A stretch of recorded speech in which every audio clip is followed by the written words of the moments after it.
Pues muy buenas tardes tengan todos ustedes. Es un placer estar esta tarde desde la Fundación Miguel Alemán en esta charla que nos reúne hoy en torno al libro Historia de las Pandemias en México del doctor José Iturriaga. Están presentes en esta sesión el propio autor del libro, el doctor José N. Iturriaga, y el doctor Carlos Viesca, a quienes les doy la más cordial bienvenida y el agradecimiento a nombre de la Fundación Miguel Alemán, a nombre del periódico El Universal y a nombre de todos los periódicos aliados de la República Mexicana, del Grupo PAR, Periódicos Aliados en Red, que se están enlazando a esta sesión. Muchas gracias al Siglo de Torreón, al Informador de Jalisco, al Pulso de San Luis Potosí, al Imparcial de Hermosillo, al Debate de Sinaloa, a Frontera de Tijuana y a la Crónica de Baja California. Como ven, pues tenemos una cobertura en la República muy importante para esta sesión, en donde vamos a dar recuento de este tema tan extraordinario y tan actual, desafortunadamente, que ha hecho que este libro de Pepe, que esta investigación histórica tenga la importancia, la relevancia y la repercusión que ha tenido, toda vez que el doctor Iturriaga lo que ha hecho es un recorrido cronológico de las epidemias que han asolado México desde la época prehispánica en este volumen. Quisiera presentar rápidamente a nuestros panelistas. Doy inicio con el doctor José Iturriaga, quien es doctor en Historia, que obtuvo en 1988 el Premio Internacional Malcolm Lowry y en 2008 el Premio José C. Valadez por sus investigaciones acerca de los textos escritos por viajeros extranjeros sobre México. Son ya libros emblemáticos y referenciales los que ha hecho el doctor Iturriaga. En el año 2003 recibió en Italia el Premio Internacional Slow Food por sus trabajos relativos a la gastronomía mexicana. Es todo sobre temas mexicanos, sobre el tema de los visitantes forasteros a nuestro país, y destaca su anecdotario de viajeros extranjeros en México en 7 volúmenes, 4 publicados por el Fondo de Cultura Económica, 3 por la Secretaría de Cultura, y desde luego su más reciente libro editado por Editorial Grijalvo. Muchas gracias, doctor Iturriaga, por aceptar esta sesión donde tendremos mucho que conversar de lo que, más de lo que está pasando ahora, de lo que ha pasado siempre en nuestra historia. Y por otro lado está Carlos Viesca Treviño. Carlos Viesca es médico cirujano, graduado en la Facultad de Medicina de la UNAM. Realizó sus estudios de doctorado en Historia de la Ciencia, en Ciencias Biológicas en la UAM. Es profesor de la Facultad de Medicina de la UNAM. Fue jefe del Departamento de Historia y Filosofía de la Medicina. Es actualmente coordinador y profesor del posgrado en Humanidades en Salud, el cual incluye maestría y doctorado en bioética y en historia de las ciencias de la salud. Es presidente honorario de la Academia Internacional de la Sociedad Internacional de Historia de la Medicina, presidente honorario de la Academia Panamericana de Historia de la Medicina y pertenece al Sistema Nacional 4, y gracias a él y a sus conocimientos también fue posible hacer una de las series televisivas más notables que ha hecho la Universidad Nacional Autónoma de México a través de su televisora, que es precisamente La Historia de la Medicina en México. Muchas gracias, querido Carlos, por acompañarnos esta tarde. Lo que se ha planteado es una cordial conversación entre dos grandes historiadores, Carlos Viesca y José Iturriaga, y para ello, reiterándoles el agradecimiento de la Fundación Miguel Alemán y de su director general, el doctor Alejandro Carrillo Castro, y de su presidente, el licenciado Miguel Alemán Velasco, mencionado del Grupo PAR. Yo, Ernesto Velázquez Briceño, coordinador del Consejo Editorial del Universal, les agradezco de nuevo su participación y le cedo la palabra al querido doctor Carlos Viesca. Muchas gracias. Muchas gracias, Ernesto. En primer lugar, quiero agradecer muy cumplidamente a la Fundación Miguel Alemán, a nombre de su presidente, Miguel Alemán Velasco, y de su director general, Alejandro Carrillo Castro, y muy especialmente la confianza del autor, José Iturriaga, en invitarme a participar con él en esta conversación. Y también, por medio de Ernesto Velázquez, también un buen, y no digo viejo, sino mejor antiguo amigo, hizo factible que estuviéramos aquí. Me pareció una cosa fantástica el encontrar este libro y encontrarlo en estas condiciones todavía más. Historia de las epidemias en México. En México hemos vivido situaciones muy serias de epidemias, pero ¿qué en relación con este precioso libro que nos presenta ahora el doctor Iturriaga? Las epidemias están presentes desde la conquista, muy particularmente, pero existieron también en tiempos prehispánicos y nos afecta en la actualidad. ¿Qué es lo que hace este libro? Brindarnos un recorrido a lo largo de un buen número de páginas, y lo interesante es que cuando yo lo fui leyendo dije, caray, qué lástima que no es el doble de páginas, porque es un libro que te prende.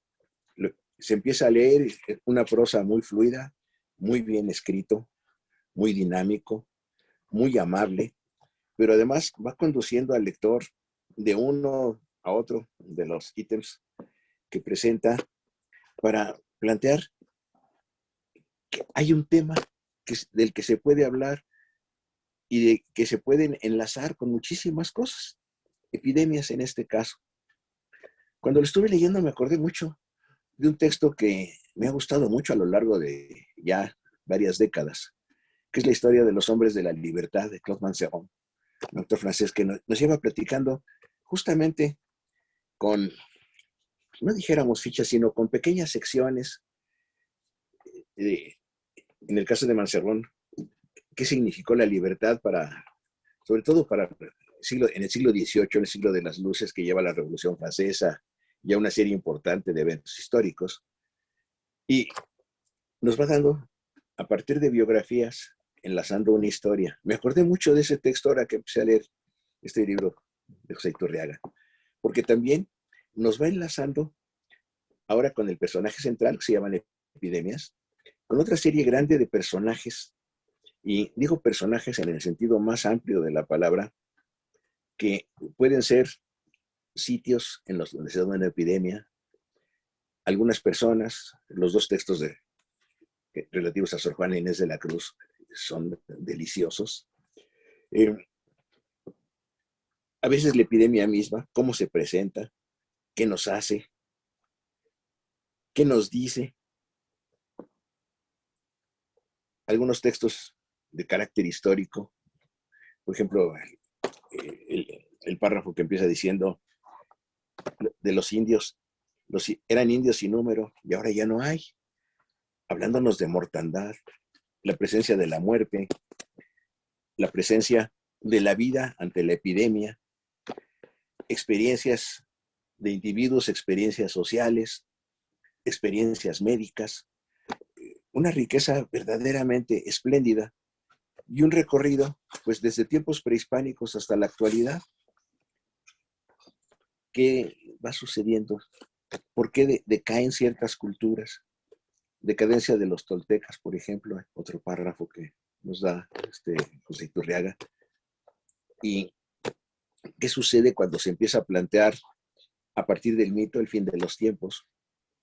O regresando a Sor Juana, porque Sor Juana nos dice: yo era la peor del mundo, gente espléndida, que lo único que no podía decir era eso si hablamos en verdad. Hasta plantearnos hoy en día qué sucede hoy con una pandemia que nos está afectando, como es la del coronavirus, y en donde vamos viendo además y el libro nos conduce perfectamente a esto, que las cosas no han cambiado tanto, que los inmensos avances científicos y tecnológicos que son innegables, que son indudables, tienen, nos han llevado también a una presunción de que ya no nos afectarían situaciones como estas, y resulta que nos afectan, pues, de la misma manera o de una manera paralela, si lo queremos ver menos trágicamente, que las grandes epidemias que acaecieron en nuestro país en tiempos pasados. Seguimos siendo sujetos de riesgo y seguimos siendo objeto de intromisión, en el caso de hoy de un virus, en el caso de antes como el virus de la viruela, como son bacterias como el vibrio colérico de las epidemias del siglo XIX, de 1833. En fin, es una situación que nos hace pensar y repensar cuál es la interacción de los humanos con los gérmenes invisibles hasta que apareció el microscopio, pero visibles por sus consecuencias. No se ven. El libro nos expresa muchas veces. Se hablaba de miasmas, se hablaba de aires pestilenciales, después se habló de contagio, pero al fin de cuentas eran pequeños seres que no se vieron hasta que aparecen los microscopios, que no se hacen factibles hasta que aparecen cultivos y situaciones de estudio científico, pero que al fin y al cabo nos siguen afectando de la misma manera que afectaron a nuestros antepasados de hace 400 o 500 años. Y nos siguen afectando en qué significa vivir sujetos a un mundo de riesgos, un mundo que nos puede llevar a la muerte, pero muerte colectiva, no la muerte individual, que pues, es un hecho humano indiscutible. Pero ¿qué sucede cuando es colectiva? ¿Qué sucede socialmente? ¿Qué sucede económicamente? ¿Qué sucede en cambios en la visión de la vida? ¿A dónde nos lleva todo esto? Y el libro de José Iturriaga, Historia de las Epidemias en México, es una riqueza de narrativas hilvanadas en una forma exquisita a lo largo de estos siglos de nuestra historia, pero confrontados con este problema. Epidemias, muerte colectiva, vivencias y toda una serie de ítems y de personajes que se van enlazando y que nos van permitiendo construir una imagen inmensa. No quisiera prolongar mucho esta disquisición porque el libro nos da temas para platicar muchas horas, sino pues, quisiera que continuáramos platicando, José y yo, acerca de su libro y de los contenidos y de todas estas cosas que apenas he esbozado. Entonces, abramos la charla. Muy bien, Carlos, gracias. Excelente introducción has hecho y también con un sentido introductorio.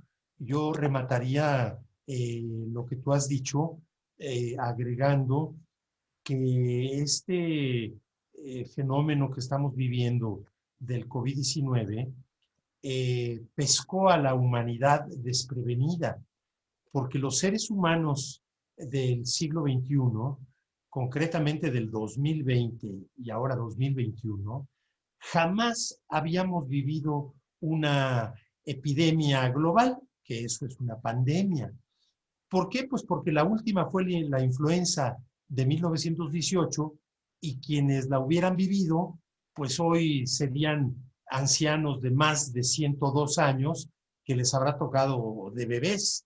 Entonces, podemos asegurar que ningún ser humano de los 8.500 millones de habitantes que tiene el mundo sabía realmente qué era una pandemia. Habíamos leído, habíamos oído, pero no la habíamos vivido en carne propia como lo estamos haciendo. Entonces, esto sí establece una diferencia importante, sobre todo psicológica, porque si vemos en mi libro, se hace al final en un anexo un recuento donde se ve que hubo casi 100 epidemias a lo largo del siglo XVI al siglo XX, sobre todo hasta el XIX, porque en el XX hubo mucho menos. Pero esto da un promedio de que había una epidemia cada 3, 4, 5 años. Es decir, alguien que llegaba a los 50 años de edad en México, ya le habían tocado varias epidemias en su vida y muchos muertos en su familia, porque cada epidemia pues dejaba un saldo de mortandad importante. Entonces, ese contacto tan cercano con las epidemias es algo que dejó de suceder en el siglo XX y en definitiva en el siglo XXI no teníamos ni idea de lo que es eso. Pero esto también nos lleva a plantear entonces, ante ese desconocimiento que teníamos, y digo teníamos porque ya lo estamos adquiriendo en carne propia también, pero ante ese desconocimiento conviene tener muy claros algunos parámetros, algunas cifras, muy poquitas porque luego nos empachamos con cifras, pero sí, por ejemplo, si recordamos que la peste negra en Europa, que mencionamos en la introducción de mi libro, en el siglo XIV, tuvo una mortandad de 85 millones de personas, lo que significó, no solo en Europa, sino Asia y norte de África, pero eso significó en Europa que murió el 10% de la población europea. Bueno, el COVID actual a nivel mundial ha matado ya casi 2,5 millones de personas. Eso significa una persona por cada 3,000 habitantes. Entonces, si comparamos el 10% de la peste negra, 10 de cada 100, con 1 por cada 3,000 del COVID, bueno, pues nos damos cuenta de que hay una brecha importantísima. Simplemente 300 veces más mortandad, porcentualmente hablando, de aquella peste negra frente al COVID actual. Pero vámonos a México, que es lo que nos interesa. La influenza de la Primera Guerra Mundial, concretamente en 1918, en México mató 500,000 de personas, cuando éramos 15 millones de habitantes en el país, es decir, murió el 3% de la población. Actualmente, al día de hoy, con los 177,000 muertos que llevamos en México, significa eso una persona fallecida por cada 700, comparado con el 3 de cada 100 de la influenza, es decir, 20 veces más mortandad, porcentualmente hablando, de aquella influenza que el actual parámetro de mortandad del COVID. Ahora, estas cifras no son para hacernos las cuentas alegres, como le hacen los economistas, que hay una pobreza generalizada, pero nos dan unas cifras optimistas de la macroeconomía. No, no, no. Estas cifras son para ubicarnos realmente en el tamaño de lo que estamos viviendo. Pero soy perfectamente consciente que las familias que han tenido un fallecimiento en su hogar, ese es el 100% de la tragedia familiar. Entonces, no estoy manipulando las cifras ni queriendo dorar la píldora, pero sí que nos ubiquemos cuál es el tamaño de la tragedia que estamos viviendo. Claro, y fíjate, se agregarían otras cosas. Cada muerto es su 100%, eso es indiscutible. Y ahí las estadísticas y todo lo demás se quedan siempre cortas. Nunca nos explican la tragedia que significa esto. Pero también tenemos otras cosas que son muy serias. El subregistro, por ejemplo. Ahora nuestra ciencia nos dice, si no tenemos una prueba exacta de que el coronavirus es el culpable de la enfermedad, lo dejamos en interrogante. Y vimos que en los primeros meses hubo cantidad de actas de defunción llenadas como neumonías atípicas. Y son coronavirus, hasta que no se demuestre lo contrario. Entonces, eso también puede ser, ya en términos estadísticos, que tengamos mucho más muertos de los que estamos calculando. Y que la tragedia es mucho más grande de lo que estamos calculando. Pero otra situación interesante, o sea, ¿cómo nos ha pesado la ciencia, no? Si pensamos en la influenza, decían, bueno, 1918, 400,000 muertos, pero además como culminación de la Revolución Mexicana y la epidemia de tifo de 10 minutos antes, o sea, de los 2 años anteriores, los muertos de guerra, la epidemia de hambre, que son de las epidemias que a veces no contamos, porque si no son de gérmenes, no cuentan tanto. Hay una terrible epidemia de hambre, 1915 sobre todo, 16, que se manifestó porque las gentes se hinchaban. Claro, y se hinchaban por faltas de proteínas. Y decían, bueno, ¿qué sucedió con esto? Bueno, se mueren de diferentes cosas. Y hay epidemias que no tienen que ver con gérmenes, que eso es otra cosa que es muy interesante, que tú lo marcas en tu libro muy, muy bien. Eh, Puede haber epidemias de pobreza. Eso no correspondía en el libro y por supuesto no tenemos que exigir que esté puesto ahí. Pero de enfermedades por deficiencias, sí. O enfermedades que no matan. Por ejemplo, la epidemia de poliomielitis de los últimos años 40 y primeros de los años 50 del siglo XX. Dejó muchas gentes muy lesionadas, con parálisis y con secuelas muy serias. Sin embargo, fueron muy pocos los que se mueren en esta epidemia. Entonces cuenta de otra manera totalmente diferente. El confrontarse a la muerte versus confrontarse a vidas con todas las deficiencias que se quiera, pero finalmente vivos. Es otra dimensión que también hace sufrir mucho y hace pensar mucho, ¿no? Tienes toda la razón. Además, aceptado, por supuesto, que las estadísticas pueden ser mayores. Y yo no hablaría de maquilladas, porque ¿a quién le interesa maquillar las cifras si es un fenómeno natural? Este fenómeno no tiene color político. Entonces, no hay interés de maquillar cifras, pero sí, desde luego, puede haber mucho más muertos, puede haber habido mucho más por falta de información. Aún así, Claro. es notable que los parámetros del COVID son increíblemente menores de los de experiencias de siglos pasados. Y aquí la pregunta es, ¿a qué se debe eso? Por supuesto, algo que tú ya señalabas, los avances de la ciencia médica. Claro que en el COVID todavía ahorita no vemos los avances de la ciencia médica en efectos de la vacuna ni de las medicinas, porque pues apenas están en eso, estamos en eso. Pero entonces, ¿qué avances de la ciencia médica? La prevención. Mencionabas el microscopio. Cuando no había microscopio, pues no se sabía que existían bacterias, microbios, virus. Y entonces, pues la gente no se cuidaba como ahora. Hay muchos irresponsables, pero no cabe duda de que todos tenemos presente la importancia del cubrebocas y de guardar cierta distancia, evitando así la probabilidad de un contagio. Eso simplemente es una medida que mueve las cifras a la baja de manera extraordinaria. Entonces, esto desde luego para refrendar la importancia de que continuemos con los cuidados que a diario escuchamos, pero como la gente ya se hartó de estar encerrada ya casi un año, y como ya se confió, pues porque hasta ahorita no se han muerto, entonces los que ahí están, o acá estamos, pues entonces ya empiezan a salir. No, hay que seguirnos cuidando. Incluso los que ya nos vacunamos, como mi esposa y yo ayer, aquí en Morelos, vamos a seguirnos cuidando. Esa es la gran lección de estas cifras del COVID, mucho menores que las de siglos anteriores. Claro, yo me sumo a los vacunados, mi esposa y yo también nos vacunamos ayer. Y tú planteas, fíjate, cosa interesantísima, es el contraste entre ciencia y conocimiento actual y experiencia, llamémoslo, ¿qué hacemos frente a un problemón de este tipo?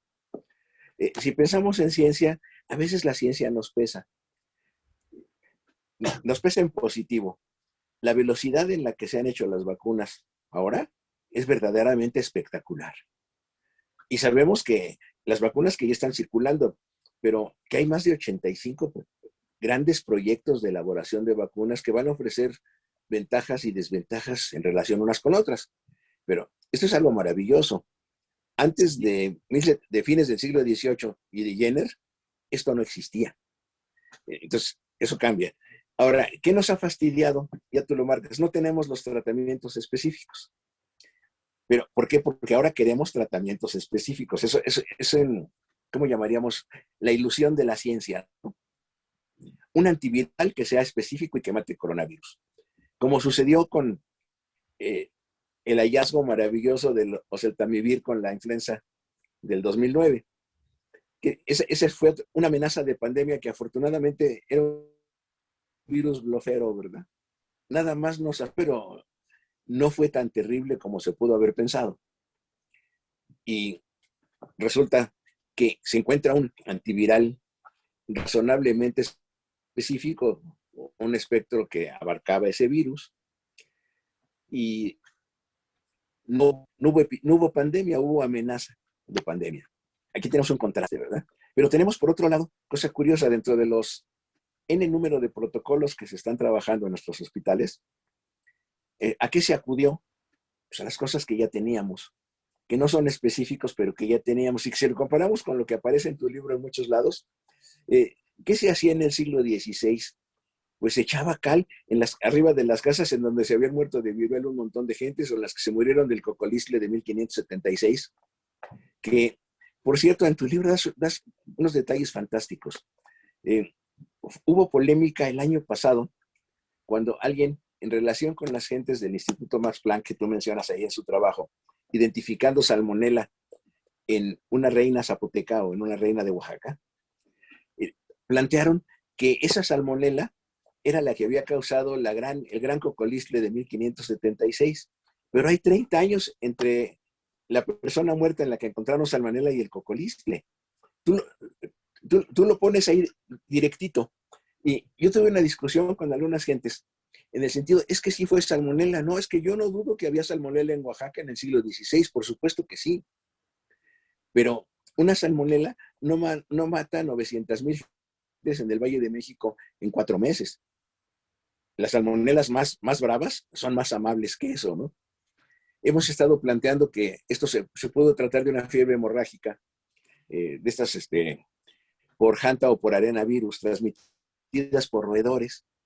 Y vamos encontrando que el 576 tiene que ver mucho con la apertura de zonas mineras en el Bolsón de Mapimí, en Zacatecas, en Durango, más hacia el norte. Y que ahora sabemos, otra vez, el contraste entre el antes y el hoy, que los roedores actuales en esas zonas tienen Hanta y arenavirus. Viven con esto. Entonces, vamos rascándole a epidemias pasadas.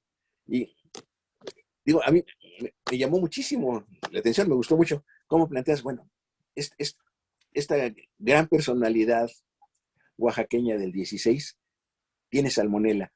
Y claro, las gentes del Instituto Max Planck lo trabajaron muy bien y encuentran genoma de salmonela y encuentran salmonela en los restos de estas personas. Pero esto también nos abre, y tú lo vas planteando en la parte final, cómo vamos haciendo una historia moderna de las antiguas epidemias cuando buscamos genomas de virus, genomas de bacterias en restos, en entierros de otras épocas, y vamos dándonos cuenta de qué fueron desde el punto de vista de la ciencia. Y esto corre un riesgo que es el presentismo. O sea, podemos anular todo lo anterior por explicarlo desde ahora. Claro. Cosa que tú no haces nunca en el libro, sino nos vamos ubicando en cada lugar, pero es un diálogo entre el pasado y el presente, que eso es lo importante, reconociendo las dos actitudes, que eso es algo fantástico. Y es lo único que le da sentido a la historia. La historia, claro, como un ejercicio intelectual de exquisitos no tiene sentido. Lo que le da sentido es la historia como una lección para entender el presente y hasta donde sea posible para inducir el futuro que queremos. Yo no quisiera dejar pasar por alto dos cosas muy importantes que has mencionado y que quisiera hacer algún comentario al respecto. Bueno, una de ellas, lo impresionante de que en 11 meses se hayan desarrollado varias vacunas que ya están empezándose a aplicar en muchos países del mundo, por fortuna. Mi comentario es en este sentido. Me parece increíble que un número importante de gentes no se piensa vacunar. Bueno, mi encuesta es simplemente con los amigos y los conocidos.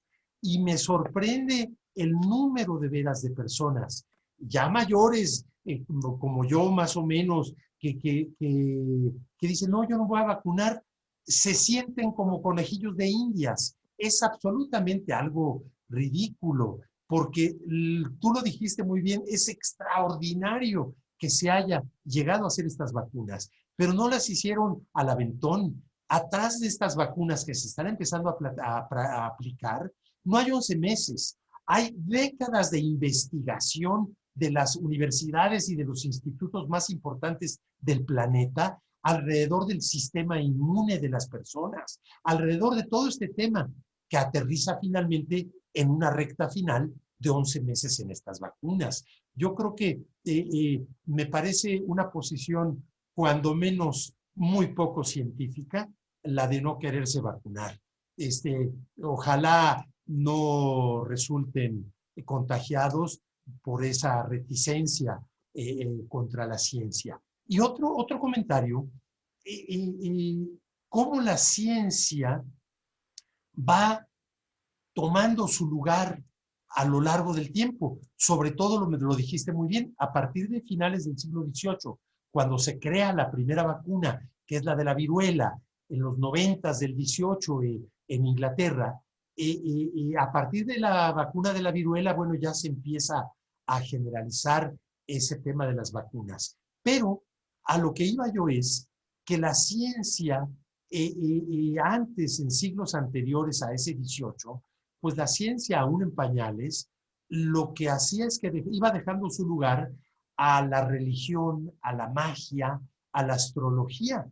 Los pueblos de siglos anteriores al 18, que se veían atacados por una epidemia, pues el único recurso que tenían contra la epidemia era la magia, y en pueblos más primitivos y pueblos más desarrollados, pues la magia de alguna forma evoluciona a religión. Y entonces, bueno, pues la religión eso es muy curioso. En el caso no solo de México, sino de muchos países del mundo, hablando de religión católica, que la religión es tanto la causante de la epidemia, porque generalmente se atribuye a un castigo de Dios por los pecados de las personas, como también la religión es la única que nos puede sacar del apuro, y se implora a Cristo, a la Virgen, a los santos, su ayuda para salir vivos de alguna epidemia.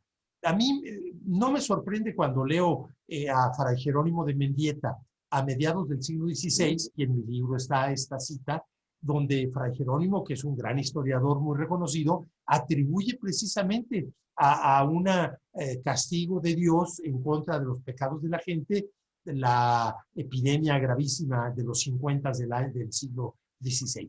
No me sorprendió. Lo que sí me sorprendió mucho fue, en pleno 2020, en marzo, cuando un señor obispo mexicano en la catedral de su diócesis, cabecera de su diócesis, en la homilía dominical, mencionó pues que el COVID era un castigo de Dios por pecados como la homosexualidad y otros pecados. Eso sí me sorprendió mucho.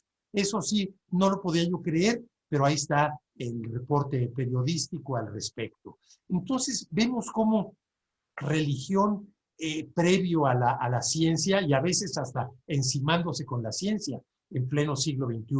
Pero igual la astrología se usó como explicación de muchas epidemias. El ingeniero alemán de altísimos vuelos, Heinrich Martin, muy conocido en México por su nombre castellanizado, Enrico Martínez, que por cierto fue un gran ecocida, un criminal ecológico, porque fue el que vació o inició las obras hidráulicas para vaciar los lagos del Valle de México. Bueno, pues Enrico Martínez también era astrólogo y tiene un libro donde se lee textualmente cómo a la posición de los planetas y de las estrellas se deben las epidemias. Así que bueno, pues todo esto efectivamente ocupa el lugar de la ciencia, o lo ha ocupado, pero la ciencia, por fortuna, va ganando ese terreno, aunque vemos que no al 100%, pues dado que hay personas que todavía discuten estos temas como el de la vacuna. Fíjate que en esto hay una cosa que es interesantísima. ¿Cómo jugamos una tensión entre ciencia y conocimiento? Y lo que tú has marcado, magia y religión, como un conocimiento, y aquí yo le pondría unas comillas, para explicar un fenómeno. Pero junto con esto vamos teniendo situaciones de carácter empírico.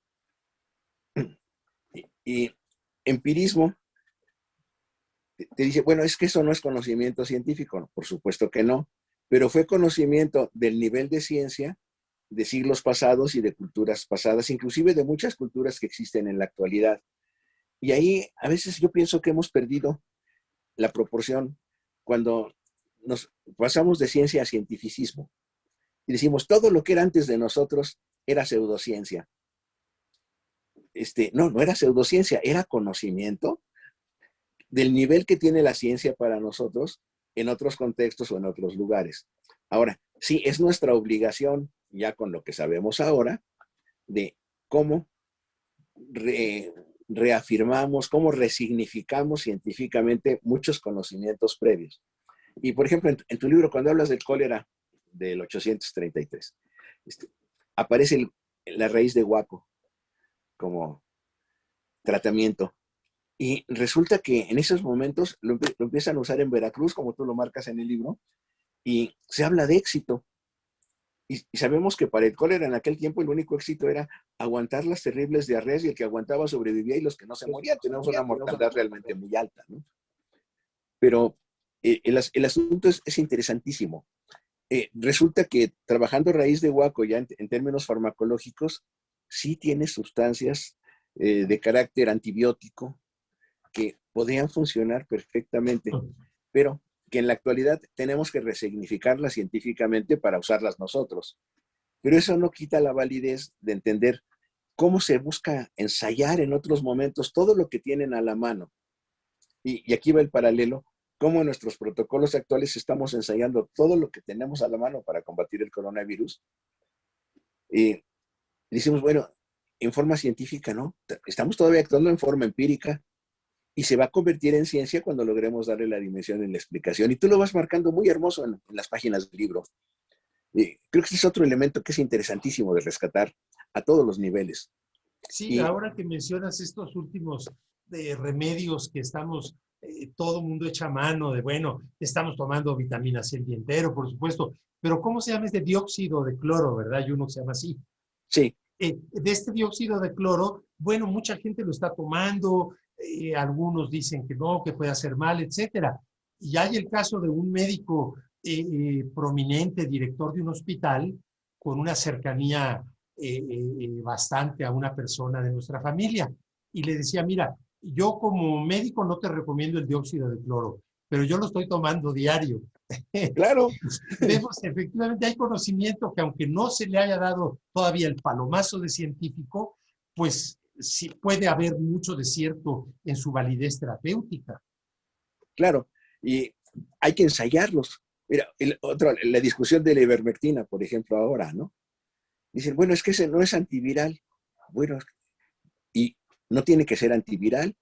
¿Cómo? Te puede proteger para que no entren los virus a tus células, por ejemplo, que parece que ahí funciona inhibiendo hemostatinas.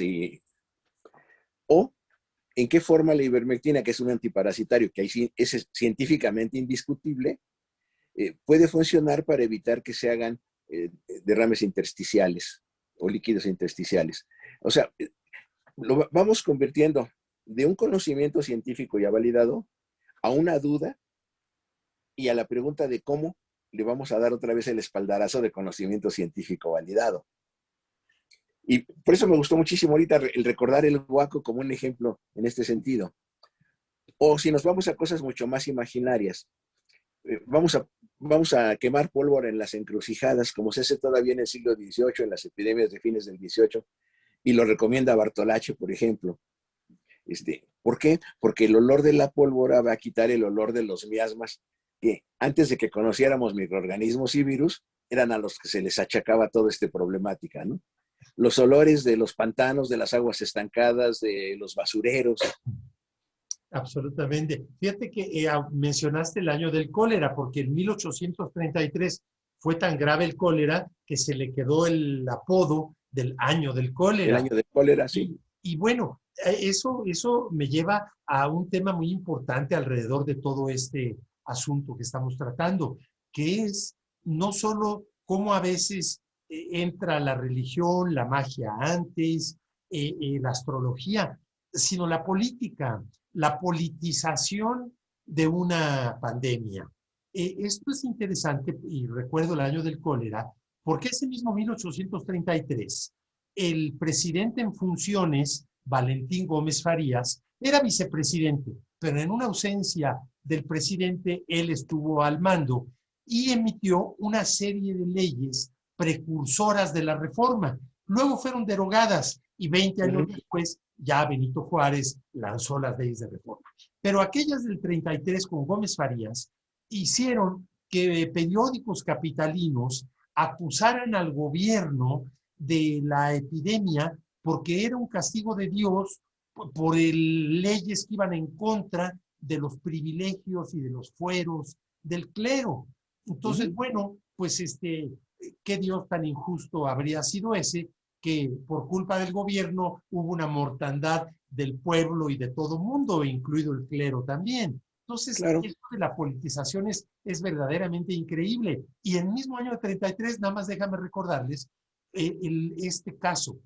En todo el país hubo una mortandad enorme, exceptuando comunidades que no tenían medios de comunicación perdidas en la sierra, no hubo población donde no hubiera muertos, con una sola excepción, el pueblo de Bolonchén en Campeche, que sí estaba comunicado con Mérida y con la ciudad de Campeche.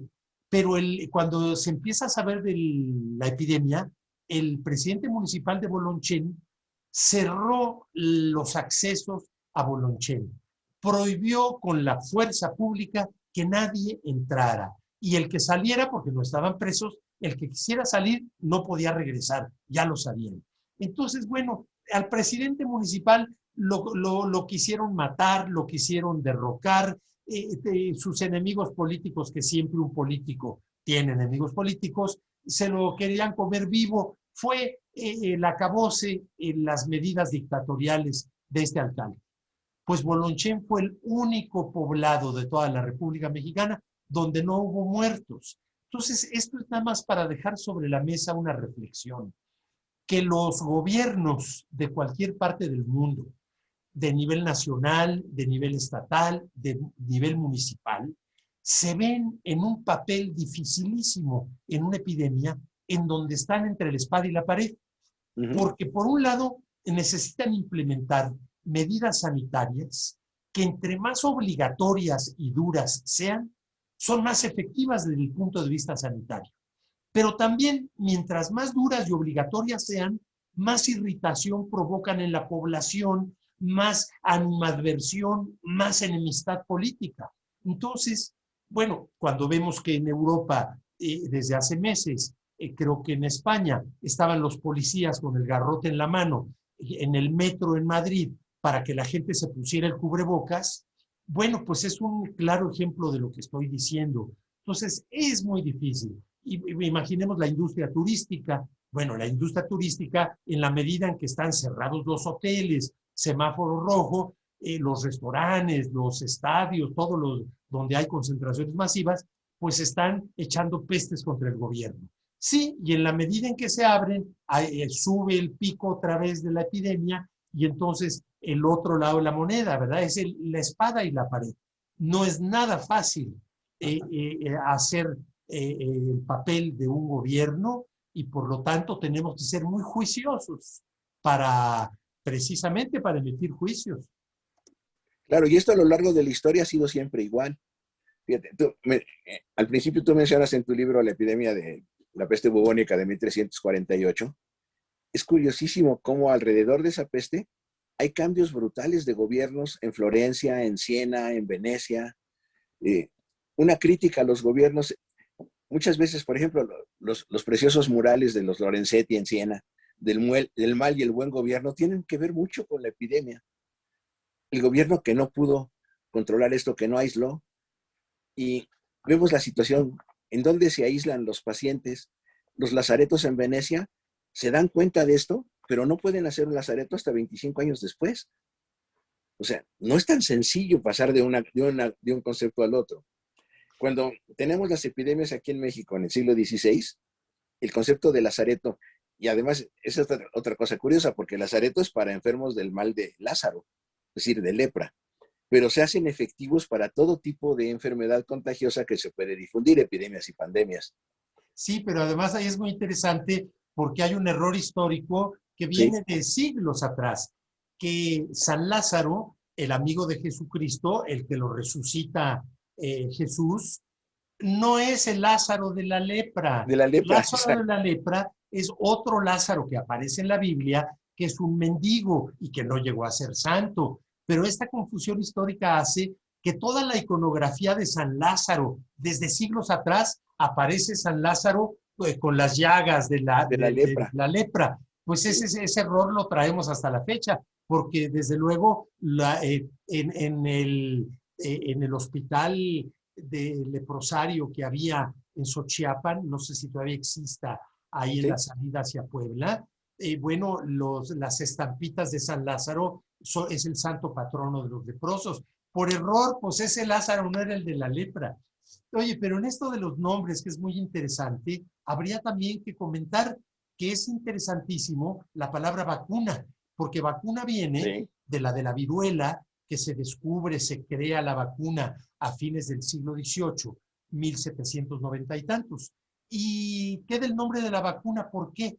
Porque el descubridor inventor de la vacuna, Jenner, inglés, hizo su invento a partir de su desarrollo de la vacuna en el pecho de las vacas. Entonces, por ser en el ganado vacuno donde desarrolla el suero, le llama vacuna. Y hoy, igual que los lazaretos, la vacuna, hablamos de vacuna contra cualquier enfermedad, cuando fue por el ganado vacuno el caso específico de la viruela.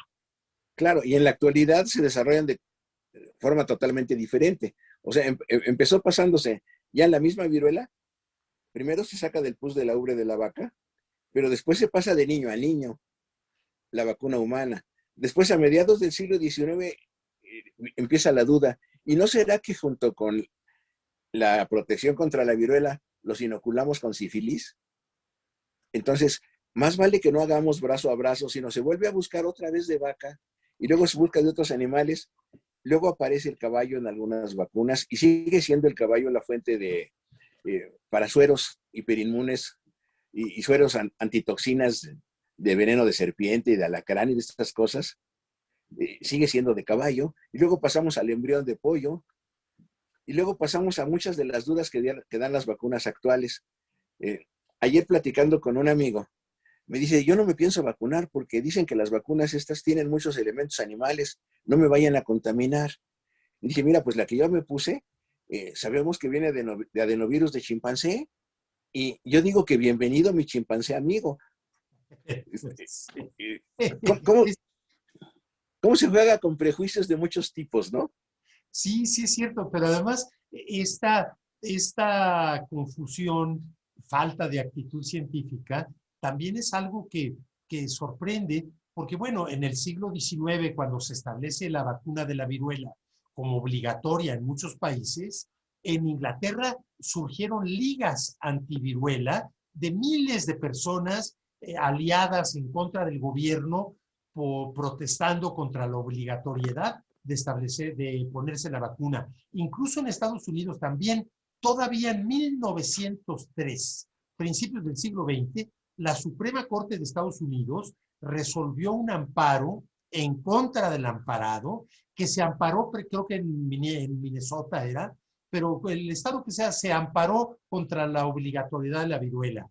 A nivel estatal perdió el amparo, lo elevó a la Suprema Corte y también lo perdió. Sí, increíble que las gentes todavía tengan esa actitud en contra pues, del desarrollo de la ciencia. Ahora que mencionas que se asoció viruela con sífilis, también a finales del siglo XX, hace unos 30 años, un médico inglés escribió y publicó un ensayo irresponsable donde dejaba la duda si la vacuna contra el sarampión no se vinculaba de alguna manera al autismo en los niños. Sí. Bueno, se causó un revuelo, dejaron de vacunar a los niños, la investigación urgente que se llevó a cabo, por supuesto en contra de la hipótesis de este médico, hizo incluso que le retirara al gobierno inglés su licencia de médico a este irresponsable. Pero aún así, los primeros años del siglo XXI, todavía en Inglaterra hubo un porcentaje de sarampión por falta de la vacuna, notablemente mayor que en años pasados por la gente que se dejó de vacunar. Entonces, esto nos lleva también a pensar cómo en marzo, abril del año pasado en México, un locutor de televisión de cadena nacional invitó a la población, pues podríamos decir, a la desobediencia civil en contra de lo que el gobierno federal estaba recomendando para prevenir el coronavirus, el COVID. Y entonces, burlándose este locutor, y bueno, pues yo me pregunto, ya después le pusieron seguramente lo pusieron en su lugar. La secretaria de Gobernación declaró que era una irresponsabilidad. Incluso habría alguna presunción de delito en esa irresponsabilidad de este sujeto. Bueno, yo me pregunto, ¿cuántos de los que murieron en esos meses habrán escuchado a ese locutor y seguido su actitud burlona de desobedecer las recomendaciones del gobierno? Claro, y mire, y tenemos dos actitudes en este sentido. Por un lado, los negacionistas de enfermedad. También al principio del coronavirus se dijo, no, esto es una situación inventada, etcétera, ¿no? Y luego antivacunacionistas. Anduvieron por ahí circulando algunos textos, no sé si reales o las famosas o fake news, como se usa ahora, firmadas por un Kennedy, según esto médico descendiente de uno de los Kennedy menores, planteando que no, que para nada una vacuna para el coronavirus, que esto podría tener problemas muy serios porque iba a pasar al genoma nuestro, el genoma del virus y una serie de cosas. También una situación pues muy discutible en todos sentidos, porque si simplemente pensamos que nuestro genoma es una parte de la historia de la evolución de la especie humana y que en nuestro genoma están incluidos genomas de virus, de bacterias y de muchas cosas, y que llegamos a cosas tan tremendas como pues, que tenemos el 98 y cacho % igual que el genoma de los bonobos, una variedad de chimpancés africanos, ¿no? Que Darwin diría perfectamente son nuestros hermanos. O como dijo Thomas Huxley en su momento en su pleito con el arzobispo Wilberforce, ¿no? Dice, caray, yo preferiría tener un yerno gorila perfectamente bien vestido como lord inglés que un arzobispo como usted. Ah. Fíjate que el tiempo se nos está viniendo encima y hay un tema importantísimo que si tú me permites, Carlos, a mí me gustaría poner sobre la mesa. Todos los gobiernos están tomando medidas en contra de las consecuencias de la epidemia, pero nadie está hablando de medidas en contra de los orígenes de la epidemia. ¿Cuáles son esos orígenes? Yo quisiera recordar que la Organización Mundial de la Salud ya tiene publicados estudios donde queda demostrado que la mayor parte de las enfermedades recientes de las últimas décadas que hemos padecido los seres humanos son de origen animal, lo que ustedes los doctores llaman zoonosis, enfermedad humana de origen animal. Entonces, así lo tenemos. No solo la influenza de hace un siglo, que es la evolución de un virus de ave a cerdo y luego a humano finalmente, sino mucho más recientes, la gripe aviar, la gripe porcina, las vacas locas, que en Inglaterra fue mucho más grave que en México, el SARS. De hecho, el SARS, el COVID le están llamando SARS-2, en las claves que usan los médicos viene SARS-2. Bueno, pues el SARS de hace como 18 años nace precisamente, es un virus que viene de mamíferos silvestres, que se pasa a mamíferos domésticos, perros, gatos, y luego a humanos. El AH1N1 es una mutación del virus de la influenza, que ya mencionamos, un origen animal. El ébola y ahora el COVID, muy probablemente de origen de murciélago. ¿Por qué recientemente, en las últimas décadas, está habiendo estas enfermedades de origen animal? Por el desconcierto de los animales ante la depredación del medio ambiente que los seres humanos estamos llevando a cabo. Es lógico que si el medio ambiente se empieza a desquiciar por la contaminación ambiental de todos los países del primer mundo industrializados, por la deforestación de los bosques de los países pobres, que más por pobreza, pero están deforestando. Los animales se desquician y empieza a haber esta mutación de virus y empiezan a surgir estas enfermedades. Entonces, creo yo que es importantísimo que una de las lecciones del COVID sea que los gobiernos muy en serio empiecen a ver los orígenes de estas epidemias, de esta pandemia en particular, y no solo atacar las consecuencias. Por fortuna, el país líder en contaminación ambiental, en poderío económico y en otros ramos es Estados Unidos, y ya acaba de cambiar el líder de ese país por uno que no está chiflado y que probablemente va a recapacitar sobre todos estos problemas medioambientales. Y con una actitud totalmente diferente, que ese es un punto importante. Pero fíjate que ahí hay un punto importantísimo. Es situación de evolución. Vamos a ponernos en el pellejo de un virus. Cuando el virus mata a su huésped, no le va muy bien, se queda sin hábitat y seguramente ahí hay un virucidio, para no hablar de genocidio, ¿no? Se van a morir muchísimos virus. Pero entonces, ¿qué estamos buscando? Otra vez, equilibrio entre lo que sería una microbiota y nuestra convivencia con el medio ambiente. Y esto se da, como tú lo marcaste muy bien, en términos de zoonosis. ¿Qué pasa con un murciélago? Que los virus que tiene el murciélago se modifican. ¿Ante qué? Ante cambios brutales de las condiciones de vida del murciélago. Lo que decíamos hace ratito de las fiebres hemorrágicas, que en nuestro país, en el siglo XX, no han sido muy, muy serias, pero que dieron epidemias terribles en Bolivia, en Argentina. ¿Qué son? Otro tipo de virus a los que no se les había hecho caso, Hanta y arenavirus, que vivían conviviendo muy bien con animalitos de las pampas, o con los animalitos ahora, como te decía, de los desiertos del Bolsón de Mapimí, de los desiertos del sur de Texas. Tienen Hanta arenavirus. ¿Qué pasa cuando estos se mueven de su hábitat, tienen contacto con humanos? Que el virus cambia de lugar y frente a un organismo que no lo conoce inmunológicamente, se comporta como mortífero. ¿Hasta cuándo? Hasta que se vuelve a restablecer un equilibrio. Entonces, aquí el asunto es global. ¿Qué sucede con la ecología? ¿Qué sucede con el medio ambiente? ¿Qué sucede con los cambios de proporción y en cuanto a la alimentación, en cuanto a la densidad de población, en cuanto al contacto de hombres con animales? Por ejemplo, se habló muchísimo en los años de efervescencia del SIDA, cómo algunas comunidades indígenas de Centroamérica, no estoy seguro si en Nicaragua o Salvador, se llegan a contagiar, pero no dan las consecuencias brutales que estaba dando el VIH-Sida en otros países. Y la respuesta es que posiblemente dentro de las mascotas que ellos tenían, que eran roedores del área, había algún virus que, por las razones que se quieran, se comportaba de una manera diferente.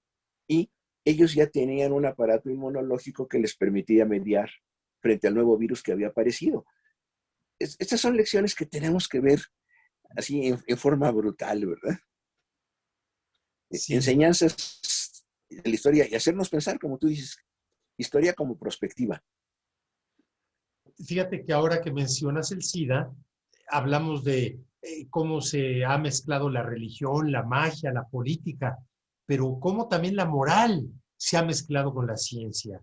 Porque de ser una epidemia y un fenómeno estrictamente natural y médico, el del SIDA, de ser un problema médico pasó a ser un problema ético el caso del SIDA, lo cual también pues es aberrante porque va en contra de la solución del problema médico.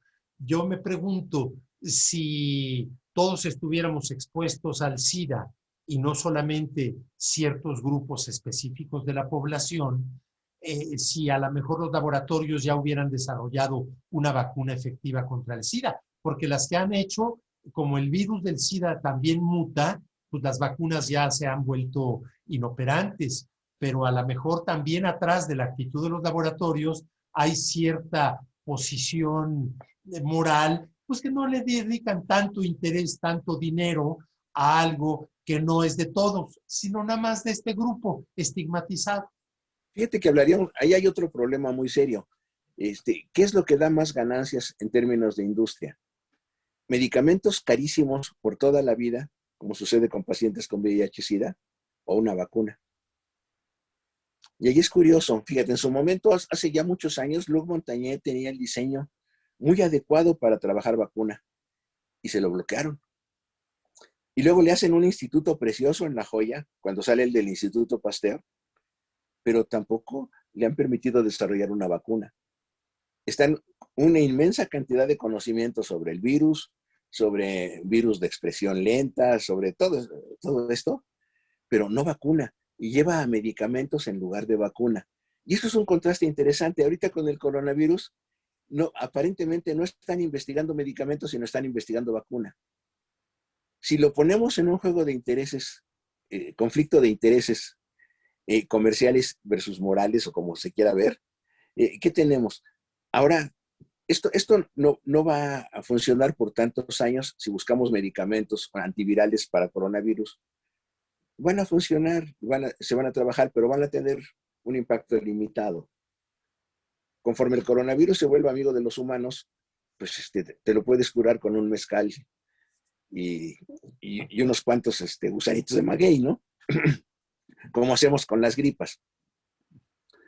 Pero vacunas, sí, para 7,000 millones de humanos. Yo creo que hay que pensar mal de repente, ¿no? Yo creo que tienes mucha razón. Habría que hablar de una especie de capitalismo médico o Sí. capitalismo pues de los laboratorios, porque yo creo que tienes mucha razón. Interesantísimo punto de vista. Y hay que pensar todas estas cosas. Oye, no sé, aquí me están llegando ya muchas preguntas que nos está mandando Ernesto. ¿Quieres que las pongamos sobre la mesa? Ándale, por favor, algunas a lo mejor son para respuesta tuya. Acuérdense que el médico eres tú, yo solo soy historiador. Bueno, pero yo también soy médico historiador, ya no sé ni qué soy.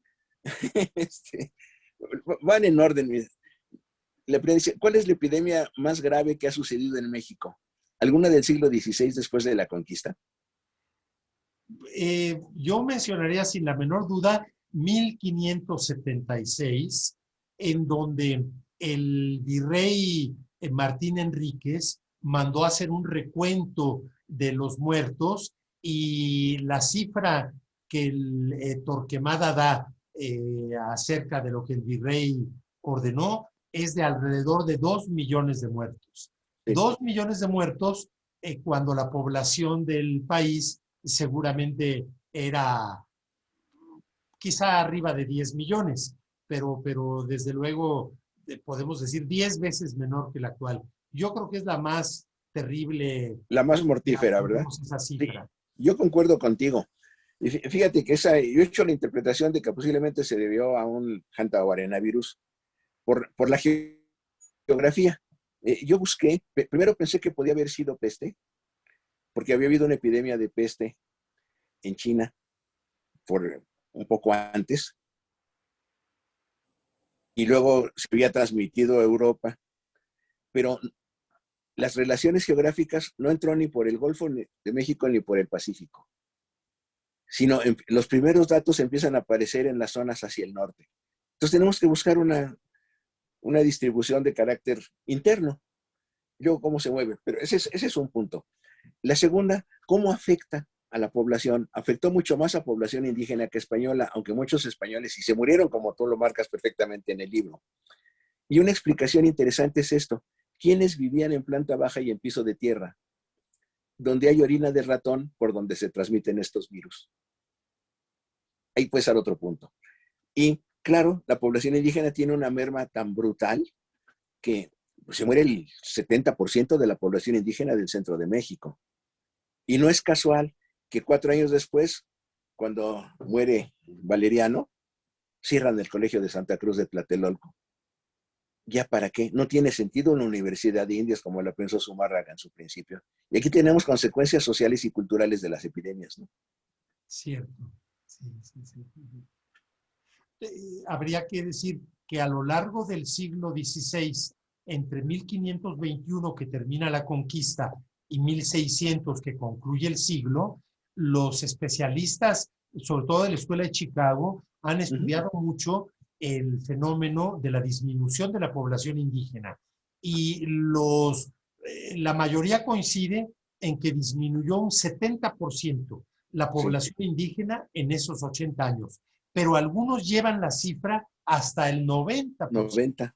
Uh-huh. Claro, también están incluidos ahí mortandad por guerras, por muertos por la explotación de los encomenderos, pero sin la menor duda que el más alto porcentaje de esa disminución de la población indígena es por las epidemias. Es por epidemias. Y fíjate que hay otra cosa curiosa que ahorita, con lo que tú comentas, me viene a mente. La cultura cero, que plantean algunos alumnos de Lévi-Strauss en Francia. ¿Qué sucede cuando una cultura pierde su proyecto de vida, vamos a llamarlo? Y hay un texto en los coloquios de los franciscanos que transmite Sahagún y que publicó en una edición preciosísima Miguel León Portilla, en la que le preguntan a un sacerdote, oye, deben de estar ustedes muy contentos. Les trajimos el verdadero Dios, les trajimos el emperador, les trajimos y les trajimos. Y la respuesta de los sacerdotes indígenas es, teníamos dioses y nos los quitaron. Teníamos nuestro Tlatoani y nos lo quitaron. Teníamos nuestras costumbres y nos las quitaron. Ya no nos queda por qué vivir. Y curiosamente, cuando eso pasa, hay un déficit poblacional, surgen epidemias, surge todo tipo de problemas. Y esto nos lleva, si jugamos a la ciencia, explicación. Cuando tenemos una pérdida de intereses vitales, te viene una inmunodepresión.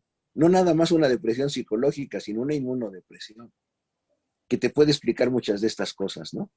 Claro, claro. Y en ese trajimos, habría que agregar, y trajimos la viruela, porque ese es de origen absoluto. Dijo muchas veces a la sífilis, el mal francés, le llamaban el mal francés, porque, bueno, le atribuían a ese país y a sus habitantes el origen del contagio. Pero aquí se presenta un fenómeno lingüístico muy interesante, porque en otros países le llamaban el mal de Nápoles y en Japón le llamaban el mal de China. Y bueno, como un ping-pong en diferentes países se echaban el origen de ese mal de un lado a otro. Y hay quien quiso achacarle a América el origen de la sífilis, pero no, eso aunque subsiste según algunos historiadores, tú nos dirías tu opinión, que puede haber sido origen americano la sífilis, pues todo indicaría que era en realidad de origen europeo. Fíjate que quizá había en los dos lados, porque sí se habla de mal de bubas aquí.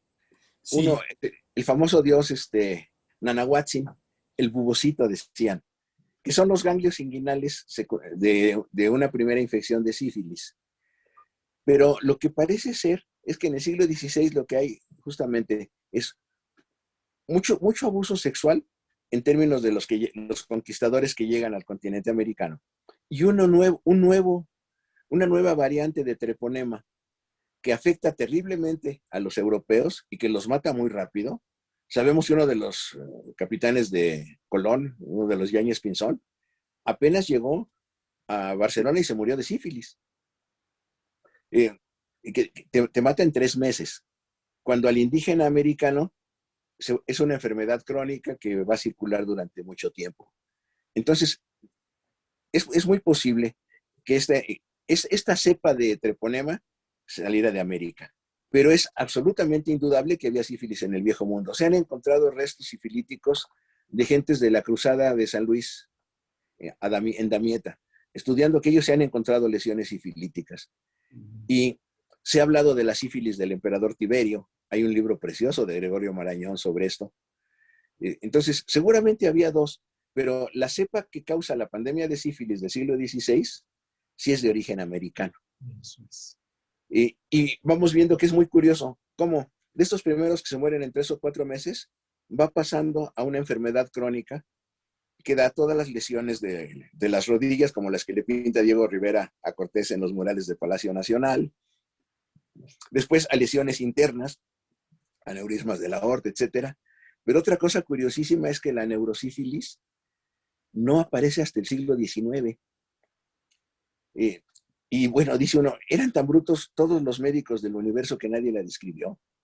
No es posible, si hay tratados importantísimos sobre sífilis en todo este periodo. Aparece en el 19 seguramente por otra mutante del treponema, asociado con la revolución industrial y la acumulación de gentes en problemas muy serios de habitación y de alimentación y de hacinamiento en las grandes capitales. Es otro tema sensacional, ¿no?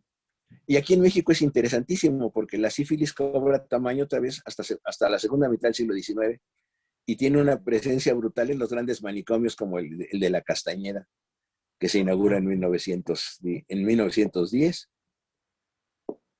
Mira, qué interesante. Es otro elemento interesantísimo. Pero bueno, vamos a pasarnos a la segunda pregunta, porque si no, no vamos a acabar.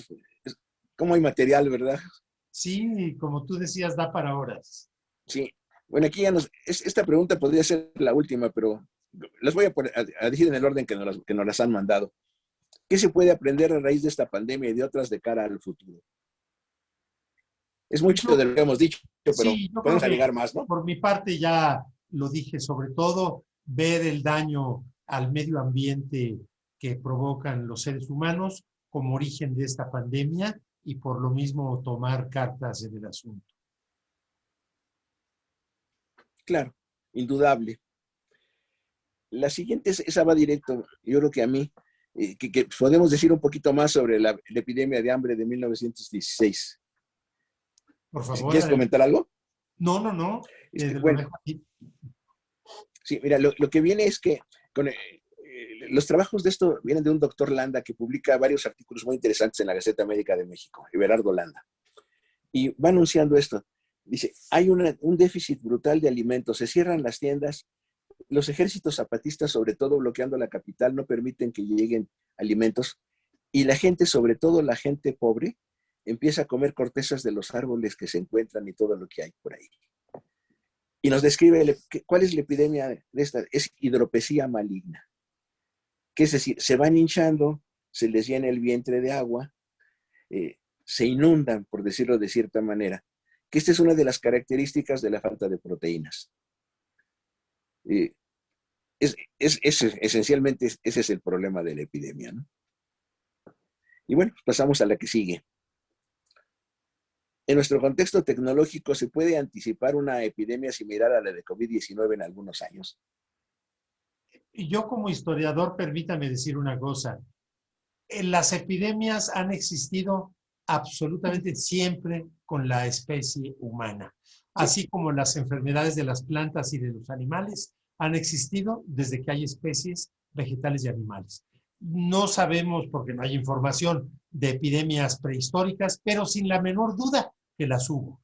Y por lo tanto, absolutamente nada indica que dejen de haber epidemias. Por supuesto que van a seguir habiendo epidemias mientras exista el ser humano.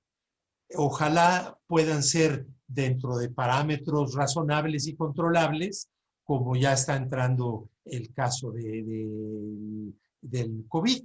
Pero sí, mi respuesta sería absolutamente positiva. Va a seguir habiendo epidemias. Sí, yo pienso lo mismo. Y fíjate que agregando a esto, lógicamente va a seguir habiendo más. Y si pensamos en las epidemias que tú marcabas de épocas muy antiguas, tenemos comunidades pequeñas que se mueven en áreas muy separadas de otra comunidad. Entonces, surge una bacteria, un virus agresor. ¿Y qué sucede? Es autolimitante. En esa pequeña comunidad a lo mejor se mueren todos, pero no pasa a la segunda comunidad que estaba a 100 kilómetros de distancia y que no tenía contacto con ella. O no se mueren todos, pero los que sobreviven ya tienen defensas contra ese germen y ya no vuelve a pasar más. El problema serio, y lógicamente va a seguir habiendo cada vez más, se llama globalización. Claro. Los virus viajaron a caballo, después viajaron en tren, ahora viajan en avión. Absolutamente. Y conforme más nos movemos. Claro, una epidemia que se presentaba en Europa durante el virreinato de la Nueva España, pues a la Nueva España llegaba al año siguiente. En cambio, el COVID de China, a los 3 días estaba en Colorado porque llegaron los que estaban allá esquiando. Claro. Entonces, pues, lo lógico es que va a seguir habiendo epidemias, va a haber mutantes en virus, en bacterias, y tenemos anuncios, por ejemplo.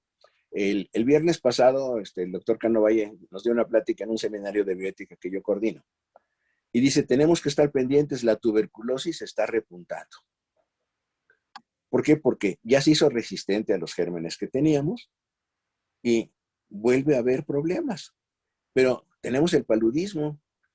Ahora, cuando se descubre el DDT, el paludismo viene en picada, independientemente de que existía la quinina y demás medicamentos, ¿no? Pero con el DDT viene en picada. ¿Pero qué tenemos ahora? Plasmodios DDT dependientes y mosquitos DDT dependientes. Es decir, puede surgir paludismo si se dan las condiciones. Y de hecho lo estamos viendo en algunas regiones de nuestro sureste, de Centroamérica. Son ejemplos. El repunte de sarampión que estamos viendo ahora, justamente el año pasado. En México hay un repunte de sarampión muy serio, con un problema interesante. El sarampión es una enfermedad que se conoce como anergizante. Es decir, el virus de sarampión provoca una baja brutal de todas las defensas, que parece que es lo mismo que tiene el coronavirus al incidir en que no se produzcan linfocitos de tipo 4. Entonces, ¿qué sucede? Que no es tanto el sarampión y no es tanto el coronavirus, sino la cantidad de problemas asociados que se vienen encima y que vienen a complicar el asunto. Entonces, o sea, vivimos con los gérmenes. Va a seguir habiendo epidemias, lógicamente, ¿no? Otra pregunta, la respuesta ya viene mucho en tu libro. ¿Qué ayudó a que no hubiera habido epidemias por tantos años como comentaron ustedes? Por supuesto, en otras enfermedades, las vacunas. El siglo XX, bueno, ya se van cubriendo poco a poco casi todas las enfermedades con vacunas.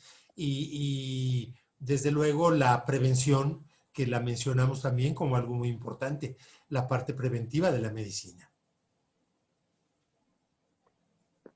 Y mire, y una asociada con la pregunta anterior, esto es totalmente lógico, ¿no? Se empieza a vacunar y hay más medidas sanitarias también. Pero ¿se podría decir que ahora es más peligroso que haya pandemias por la globalización? Pues por supuesto que sí, ¿verdad? Es lo que estamos comentando, es mucho más peligroso que haya más pandemias. Pero además hay otra cosa que es muy curiosa. Si nos basamos en lo que nos dicen los especialistas en epidemiología y en salud pública, a veces nos hablan de epidemia cuando aumenta el 50%, uno por no sé, una serie en ese sentido, en relación con el año anterior. Y a lo mejor vamos a tener que ir pensando qué significa epidemia y cómo vamos a definir otra vez la palabra epidemia en los próximos meses o en los próximos años. A ver, parece que yo perdí la imagen de José. Y yo, tu sonido, te veo bien, pero el sonido... Ya te volví a ver, sí. Eso es. No entraba, ya jaló. Yo te estoy viendo muy bien. Yo ya te volví a ver. Escuchando, sí. Sí, ¿y ya se oye? Sí, muy bien. Sí, entonces la pregunta era si será más peligroso que haya más pandemias por la globalización. Pues sí, claro. Lo dijimos, la comunicación, y lo dijiste muy claramente, los Sí, virus ¿verdad? ahora viajan en avión.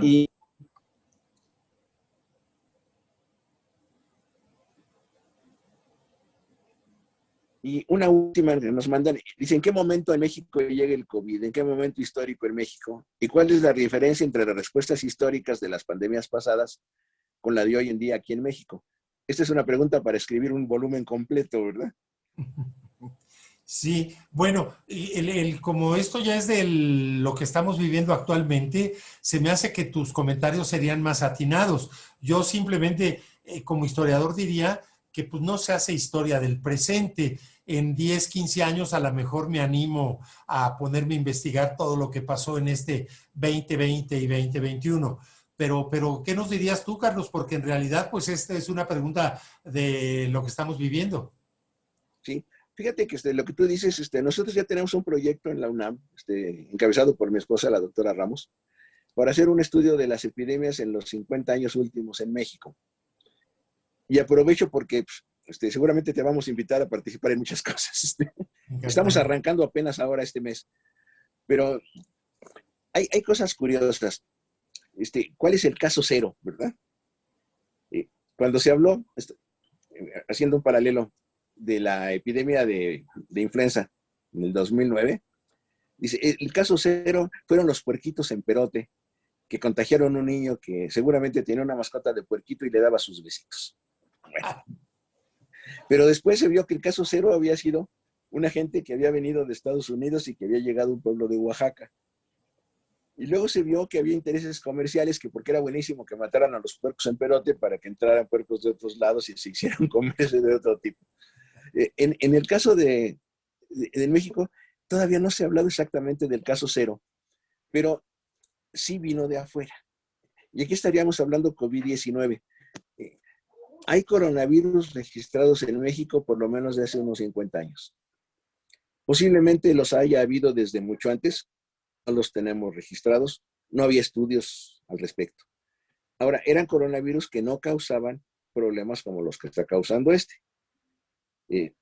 Eso puede explicarnos a lo mejor también la respuesta de muchos portadores sanos de coronavirus en México que se han ido detectando, o de muchos cuadros muy leves que no tenían el COVID-19, pero habían tenido contacto con otros virus, lo que pudo haber sido el equivalente a los SARS de principios de este siglo, en China o en Medio Oriente.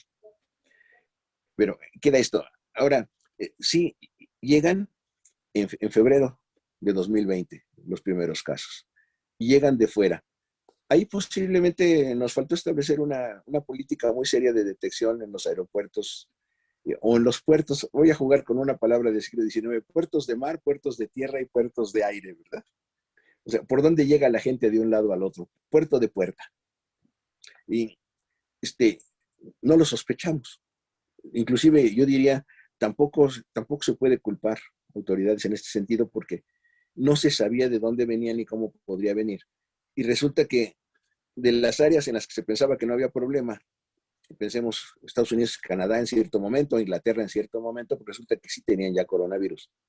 Y nos estamos cuidando de China o la India, que al principio aparentemente no tuvo una mayor incidencia, pero luego resulta que hubo una eclosión brutal de la enfermedad. Entonces, sí, llegan en febrero, más o menos febrero del 2020, y quizá ahí lo que podríamos plantear es que en ese momento se debieron de haber tomado más, ¿qué diríamos? Más medidas de aislamiento. Lo que tú dices de Campeche en las epidemias del siglo pasado, ¿no? De cólera. En el año del cólera. El año del cólera. Se pudo haber hecho algo así, pero también es mucho más difícil en la forma en que se están moviendo tanto aspectos comerciales como turísticos, como simplemente de movimientos de población en la actualidad. Ahora, aquí nos están planteando otra pregunta. ¿Ustedes piensan que cada pandemia nueva será más grave que la anterior? Pues no sabemos, ¿no? Ahora sí que si nos dan una bola de cristal modificada, pues podríamos contestar esta pregunta con más certeza. ¿Qué piensas tú al respecto? No, pues coincido contigo. En realidad puede ser, pero puede no ser. Exacto. Ni idea.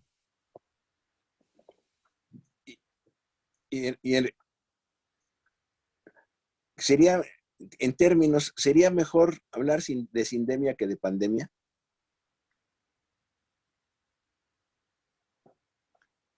A mí me satisfacen los términos actuales. Epidemia es muy claro. Epidemia es una enfermedad generalizada en una región, en un estado o hasta en un país. Y cuando se usa pandemia, ya implica que es una epidemia de carácter internacional o incluso mundial, como el COVID. Exacto. Y sindemia ya quizá hablaría más de la enfermedad que se establece en ciertos lugares, ¿no? Habría que pensar muy bien cómo refinar las definiciones. Pero como tú dices, las dos de epidemia y pandemia nos expresan exactamente de qué estamos hablando, ¿no? Y hasta ahorita no tenemos más preguntas. No sé cómo estamos de tiempos y de situaciones, porque material para seguir platicando tenemos para mucho rato, ¿verdad? Sí, Ernesto, que Pues, nos diga pues, qué pues sí, ha hacemos. sido una conversación gratísima con ustedes y una cantidad de preguntas. Seguramente van a llegar otras que les haremos llegar a ustedes para que las puedan responder, pero pues miren lo que provoca, el enorme interés que provoca, no solamente por lo que estamos viviendo, sino que provoca tu gran publicación, Pepe. Muchas felicidades por este extraordinario libro, Historia de las Epidemias en México. Creo, por ahí alguien nos preguntaba si estábamos hablando de una publicación. Sí, estamos hablando de esta publicación Sí. que acaba de lanzar Grijalvo con la autoría del doctor Pepe Iturriaga. Muchas gracias por todo lo que han ilustrado con esta fantástica charla. Gracias de verdad, Carlos. Creo que da pie como para que podamos programar otra sesión, si les parece, conforme avance la vacunación en México. Los invitamos a que hagamos un nuevo recuento y que podamos reunirnos de nuevo a hablar sobre las epidemias en México. Y creo que entender lo que ha pasado en la historia nos hace comprender siempre mucho más nuestro presente. ¿No es así? Sí, fíjate que yo quisiera agregar algo. Es un libro que hay que leerlo. Se lo recomendamos a todo nuestro auditorio amplia y ampliamente, porque primero tiene una información preciosa. La revisión que ha hecho José de cantidad de textos históricos y cómo los trae a colación es realmente extraordinaria. Y la tentación que nos va dando a todos nosotros, cada uno de los ítems que él maneja en el libro, te abre para pensar una cantidad de cosas y para investigar una cantidad inmensa de cosas. Y agrégale a esto que es un libro que se lee de cabo a rabo. La prosa es muy fluida, es muy rica. Entonces, yo lo recomiendo muchísimo para el auditorio que lo lea y que pueda disfrutar de esto. Qué Y amables lo que tú son. sí, ¿no? Y lo que comentaba Ernesto, otra cosa interesante, el, el INA está organizando para los primeros días de marzo un, una serie de conferencias sobre 1521, la, la conquista de Tenochtitlan. Y dentro de esto, es el primer lunes de marzo, tengo entendido, no me acuerdo exactamente, les hago llegar el dato. Eh, una mesa redonda, estoy con Eduardo Matos y con Sandra Guevara para hablar de la salud y el impacto de la viruela en la conquista, que esto va justamente con esto, ¿no? Qué maravilla, qué maravilla. Pues también desde el Universal y desde la Fundación Miguel Alemán los convocaremos para que hagamos una reflexión precisamente de este evento que conmemoramos de la culminación de la conquista. Hay mucho que decir, hay mucho que reinterpretar y hay mucho que decir con argumentos históricos en contra también de tantos argumentos inventados a los que están recurriendo de manera pública muchos personajes. Así que hay mucho que comentar y hay mucho que seguir. Por Pepe, no sé supuesto. si quieres hacer algún comentario final. Gracias, han sido muy generosos ustedes ante mi trabajo, ante este libro. Y bueno, mencionar que está, como lo has mostrado, en papel impreso en todas las principales librerías del país, pero también electrónico. Así que se mete en internet y hay varias firmas que ofrecen el libro para mandárselos por esa vía electrónica. Y con esto de la pandemia que estamos viviendo, pues también en papel muchas librerías lo entregan a domicilio para que no tengan que salir de sus casas. Perfecto, mi querido Pepe. Pues muchas gracias A de domicilio nuevo. con cubrebocas, como el cubrebocas que tiene la figura Olmeca en la portada del libro, ¿no? Que es esta imagen de la que hace Sí, referencia el doctor Viesca, una portada muy afortunada.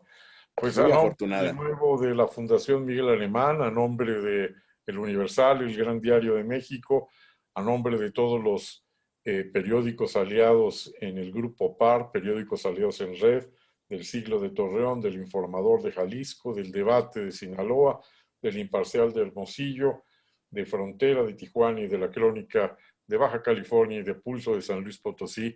Muchísimas gracias por su extraordinaria y tan amena charla. Muchas gracias a toda la gente que ha tenido el enorme interés de atenderle y muchas gracias por sus preguntas. Y nos vemos en la próxima. Muchísimas gracias a ustedes y muy buenas tardes. Muchas gracias. Gracias, Carlos. Nos vemos. Mucho gusto. No, gracias a ti, José. Ya seguiremos platicando largo. Sin duda.